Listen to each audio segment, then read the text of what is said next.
Why, if God is omnipotent and all-loving, does he allow Satan to continue tempting humanity? Is it a test, a punishment, or is there a much greater and more difficult to understand purpose behind this apparent conflict? Many of you may have asked yourselves this question in moments of doubt, pain, or confusion. Others may have preferred not to think about it, but today, we will not shy away from the issue. On the contrary, we will dive right into it. Prepare to explore not only the answers offered by different religious traditions, but also the philosophical, psychological, and spiritual perspectives that help us understand this dilemma. This question has always hovered in people's minds. In early religion classes or sacred texts, we are told of an infinitely good and powerful God. And at the same time, there exists the figure of Satan, the tempter, the adversary, always lurking.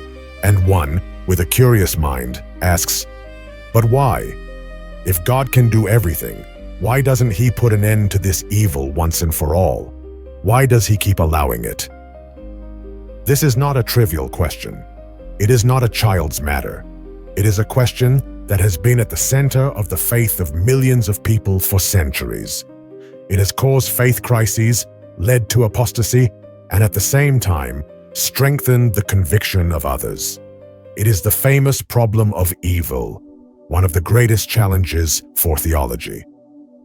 If God is omnipotent, all-powerful, omniscient, all-knowing, and omnibenevolent, pure goodness, how is it possible that evil and the temptation that incites it still exist? Why this apparent paradox? Many see it as a contradiction, others as proof that God does not exist, or that if he does, he is not as we describe him. But in the search for answers, it is discovered that these are much more complex and, I would say, much richer than they appear at first glance. There is no single simple answer, and perhaps not having one invites us to a deeper reflection on the nature of our existence and our relationship with the divine. Are you ready to explore some of these possible answers? Free will, the foundation of our humanity. The first and most fundamental answer found in almost all Abrahamic traditions is that of free will. Let's think about it for a moment. If God had created us as robots, programmed to obey him without the option to choose, would our love, our devotion, have any value? Would we truly be human? The story of Adam and Eve in Eden is the archetype of this idea. God gave them everything, but he also gave them a choice. He said to them, "Of every tree in the garden you may freely eat, but of the tree of the knowledge of good and evil you shall not eat." And then appears the serpent, the tempter, Satan. Temptation is not the imposition of evil. It is the offer of a choice. It is the possibility to disobey, to choose our own way. If God eliminated temptation, or programmed us to always do good, he would eliminate our freedom. We would not be beings capable of love, of choosing good by our own will. We would be mere puppets, and here lies the crux of the matter. Love, faith, virtue. They only have value if they are the result of a free choice. If there is no option to err, there is no merit in doing right. Some might say, but God could give us free will and still protect us from the most extreme evil. And the answer to that is usually that evil, or the possibility of it, is inherent in the existence of free will. Satan, in this context, is a catalyst for that choice. It presents us with the alternative, the easy way, the path of disobedience or instant gratification, so that we consciously choose the difficult path, the one of virtue, faith, and sacrifice. It is through resisting temptation that our faith is forged and our character is strengthened. The crucible of faith, strengthening the spirit. Imagine gold. To purify gold, it is subjected to high temperatures in a crucible. The fire removes impurities, leaving only the purest and most valuable metal. While many spiritual traditions see temptation and adversity from Satan as that crucible for our faith and spirit. The Bible, for example, is full of stories of characters who are tested, tempted, and often fall, but then rise again, and their faith is strengthened. Consider Job, who loses everything and is tempted by Satan to curse God, but remains steadfast. Even Jesus himself, who was tempted in the desert. These tests are not for God to know if we are worthy. He already knows, but for us to discover our own strength, our loyalty, and the depth of our faith. Temptation forces us to make difficult decisions, to confront our weaknesses, to acknowledge our need for divine help or the help of others. It is in the struggle against temptation that we develop patience, perseverance, humility, and compassion. Without that resistance, how could we know what we are made of? How could we grow? If everything were easy, if there were no obstacles, how much would we value our victories? How much would we learn? The presence of temptation, as paradoxical as it may seem, can be seen as an opportunity for spiritual growth, for the refinement of our soul. It is a training ground, so to speak, where every fall and every rise brings us one step closer to the person we are destined to be, the cosmic order and the role of Satan. Some theological and philosophical perspectives suggest that Satan, despite being the adversary, plays a part within a greater cosmic order that we do not fully understand. He is not simply an independent villain acting at his whim. In certain stories, he is even seen as an agent of God, an executor of tests or a necessary counterbalance. Consider the concept of duality. In many Eastern philosophies, such as yin and yang, the existence of light depends on shadow. Happiness is valued more if we have known sadness. Virtue shines more in contrast to vice. In this sense, the existence of Satan and the temptation it represents could be an intrinsic part of divine design, a necessary opposite pole for goodness and truth to manifest and be meaningfully chosen. In some interpretations, Satan is not only a tempter, but also an accuser. His role is to point out human faults, which, ironically, can drive us to introspection, repentance, and the pursuit of perfection. It is like a dark mirror that shows us our imperfections so we can refine them. This is a perspective that is harder to grasp, we know, because it goes against our simple conception of good and evil. But it invites us to consider a divine plan that is much broader and more complex than our finite minds can encompass. Perhaps there are forces and balances in the universe that require this opposition dynamic for humanity's spiritual evolution to continue its course. Victory over temptation, a divine testimony. Victory over temptation, a path of hope. One of the most important points found in the scriptures, especially in Christianity, is that temptation is not invincible. The story of Jesus in the desert is fundamental here. After his baptism, he is led into the wilderness and tempted by the devil 3 times. Jesus, however, resists each of these temptations, quoting the scriptures and demonstrating that it is possible, with faith and determination, to overcome the influence of evil. This is not just a story, it is a model to follow. It tells us that God does not abandon us to our fate in the face of Satan. It provides us with the tools: prayer, faith, scriptures, community, divine grace. Temptation is a test, yes, but it is also an opportunity for victory. Every time we resist a temptation, we not only strengthen ourselves, but also bear witness to our faith and humanity's capacity to choose good. Moreover, the idea of redemption is key. Even when we fall into temptation, there is always the possibility of repentance, forgiveness, and restoration. God does not abandon us because of our mistakes. Temptation and fallenness can paradoxically be the path to a deeper understanding of divine grace and mercy. They make us more humble and more aware of our need for God. This perspective gives us hope. It tells us that evil does not have the final word, that light can always prevail over darkness, and that with divine help, we are capable of overcoming any obstacle Satan places in our path. Satan as a mirror, reflecting on our internal shadows. Now, let's shift our perspective a bit and delve into a different realm, that of psychology and existential philosophy.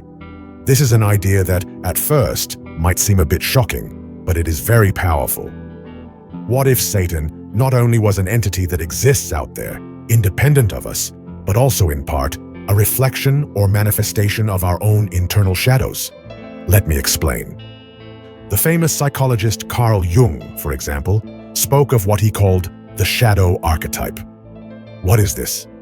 It is all those aspects of our personality that we prefer to repress, hide, consider bad, unacceptable, or shameful.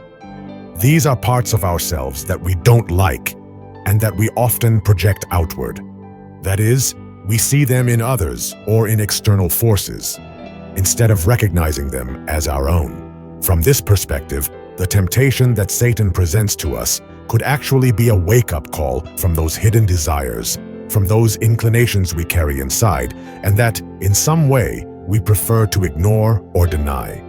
For example, when Satan tempts us with greed, envy, anger, or pride, isn't he touching a fiber that already exists, even if only latently within our own interior?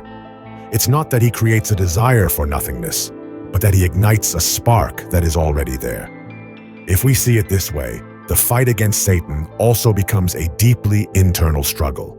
It is a journey of self-knowledge, a process of integrating our own contradictions, those parts of ourselves that clash with each other. It is like looking into a dark mirror that shows us our weaknesses and the aspects we need to work on. So why would God allow Satan to continue tempting humanity from this perspective? Because by doing so, it gives us the opportunity to directly confront our own weaknesses, our inner demons. It is through this confrontation that we can come to understand them, integrate them into our personality in a constructive way, or overcome them permanently. It is a form of self-purification, a constant exercise of personal improvement. To put it another way, God allows Satan to remain in play, not so that we suffer pointlessly, but because it is precisely through this confrontation with our own darkness that we can consciously and genuinely choose the light, the good. We do not do this out of obligation or imposition, but for a true inner transformation that arises from our own choice.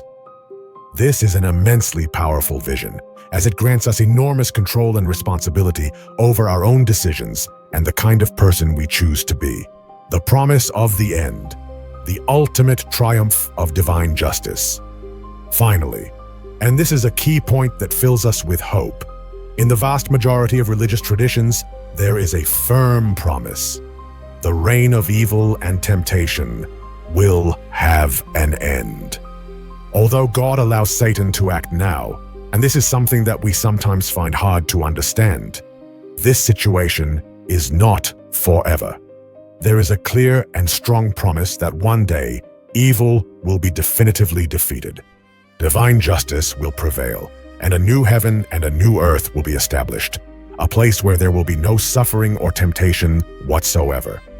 This vision of the future is absolutely crucial. Do you know why? Because it provides us with a long-term perspective of hope. It is not that God is indifferent to our pain or powerless against evil. None of that.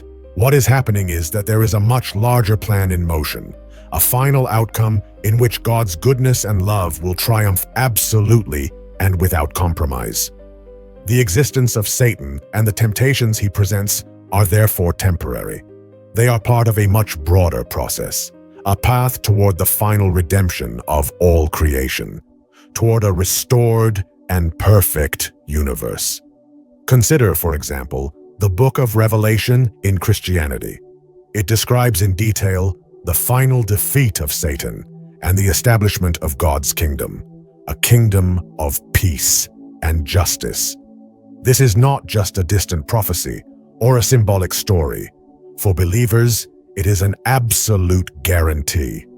It assures us with certainty that the struggle we face in the present has a purpose, and that at the end of times, God's infinite justice and love will prevail over any darkness. This helps us understand that God's patience, the one that sometimes seems incomprehensible to us, is not at all a sign of weakness or disinterest.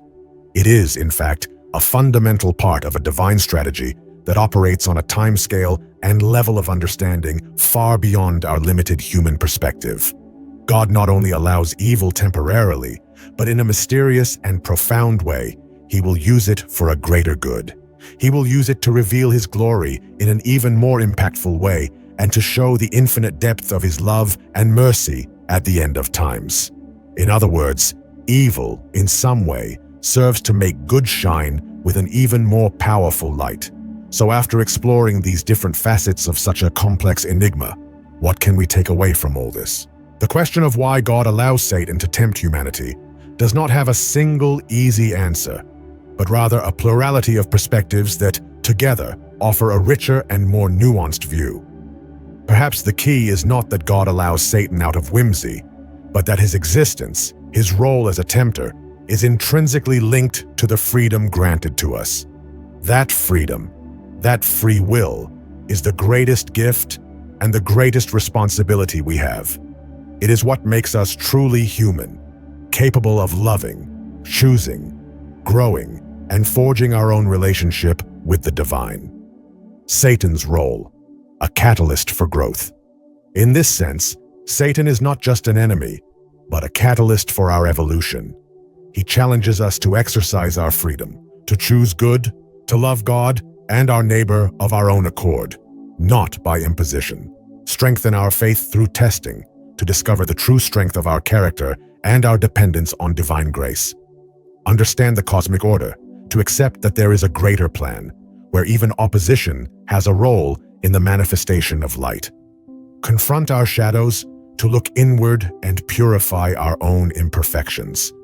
Trust in the final victory, to maintain hope in a future where good will ultimately prevail. Every time we face a temptation, it is not a sign that God has abandoned us.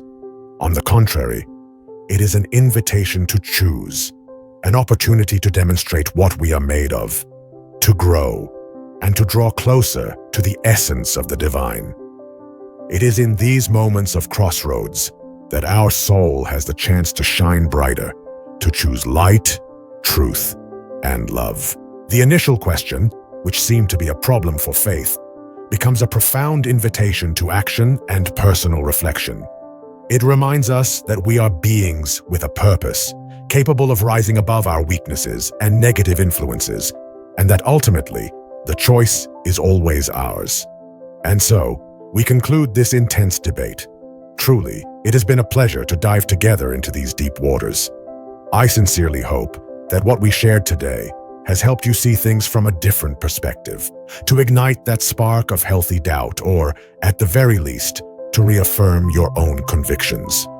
You know that here, we do not seek definitive answers, but rather paths to continue exploring. If you enjoyed this journey, I ask a favor: join this community. For me, your presence is very valuable to continue each week with a new reflection adventure. I don't want even one of our upcoming dives into the great mysteries that surround us to be missed.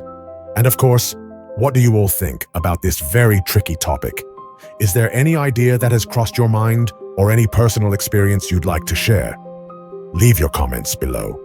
Your contributions are the true gold of this channel, the secret ingredient that makes us grow together.